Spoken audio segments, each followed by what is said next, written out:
I didn't really get involved in quail in hunting and pursuing the bird and appreciating the bird until I got in college. And my stepfather down in South Louisiana took me out, and I witnessed something I'd never seen before: a dog pointing birds at health, and they exploded, and and it was the most exciting thing I'd ever seen in my life, and a lot different from the kind of game I'd pursued earlier. It's just so exciting, and that was during the period where they still had native grasses, and it was the Grand Prairies. There were several prairies down there in South Central Louisiana, down in Acadiana, Louisiana, actually, and I was from the northern part, which is quite different. But they were there nonetheless, and I'll never forget, David. It was during that period of time that I was in college, and my mother moved down there in '63 when I started at Louisiana Tech, and then I came back. And before I finished school, the soybean craze came in. People had heard about it,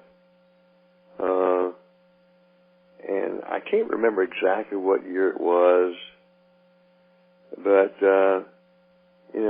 there began a movement toward trying to make money off of agriculture, which has always been a feat.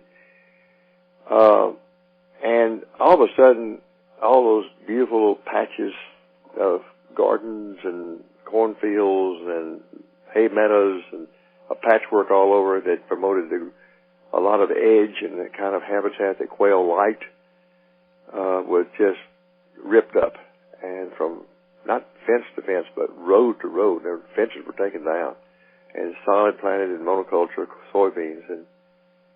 And gosh, there were quail across the road when my mother moved down there.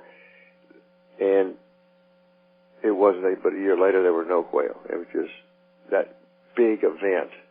And it was so sad. And it just, sure, people made money, but they also lost lots of what made life important to me and many others, and that was having all the diversity of upland birds, including quail. And that's been the story all over. So we went from late 60s, early 70s.